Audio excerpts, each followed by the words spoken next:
nyata bahwa Kristus telah mengalahkan maut dan kubur, serta memberikan kesaksian yang tidak terbantahkan tentang kebangkitannya.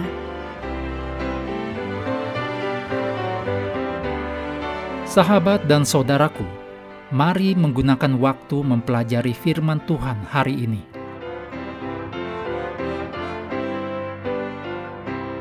Selasa 18 Agustus. Judulnya Kristus Buah Sulung.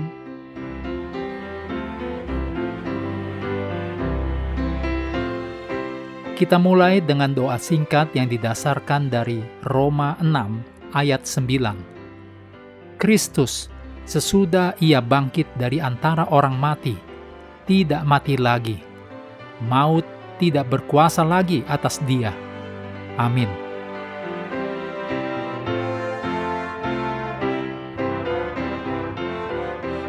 Jika Yesus tidak hidup, harapan apapun tentang masa depan hanyalah delusi. Tetapi yang benar ialah bahwa Kristus telah dibangkitkan dari antara orang mati. Kebangkitan Yesus adalah peristiwa bersejarah, sehingga kita dapat yakin bahwa semua yang telah mati dalam Kristus akan dibangkitkan pada kedatangannya yang kedua kali.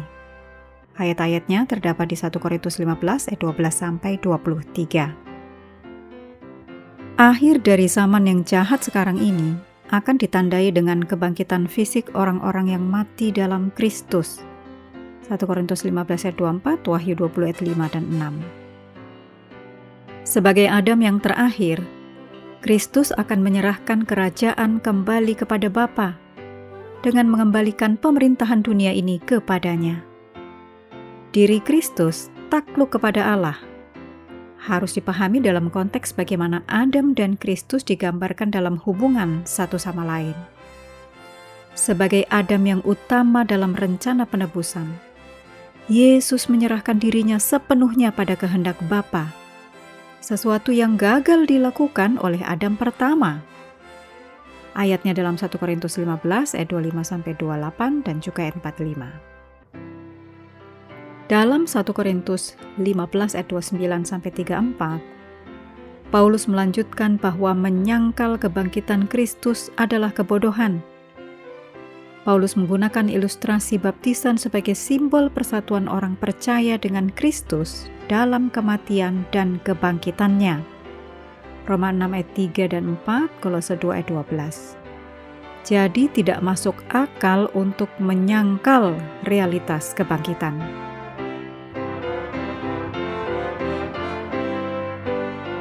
Yang sulit dipahami adalah apa yang dimaksud Paulus dengan ungkapan dibaptis bagi orang mati di ayat 29. Karl P. Kozart menjelaskan, keputusan untuk dibaptis karena teladan kehidupan dari mereka yang telah mati dalam Kristus. Dituliskan dalam buku 1 Corinthians, Andrews Bible Commentary New Testament, halaman 1652. Mempertaruhkan nyawa akan sia-sia jika tidak ada kebangkitan. 1 Korintus 15 ayat 30-32.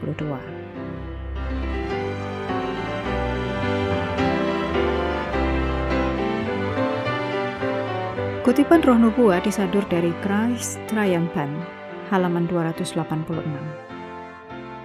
Yesus pernah membangkitkan beberapa orang selama pelayanannya, tetapi mereka akhirnya meninggal kembali. Berbeda dengan mereka, orang-orang yang dibangkitkan saat kebangkitan Kristus menerima hidup yang kekal.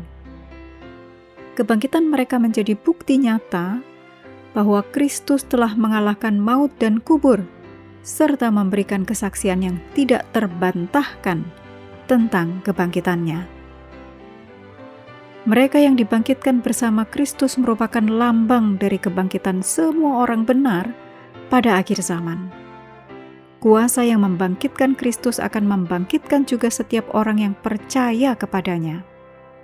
Karena itu, kebangkitan Kristus menjadi jaminan bahwa kematian bukanlah akhir bagi umat Allah.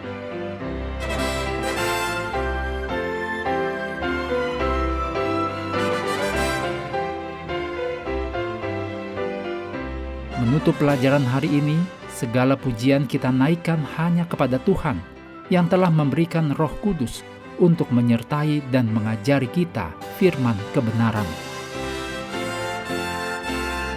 Terima kasih telah belajar bersama. Tuhan memberkati kita semua.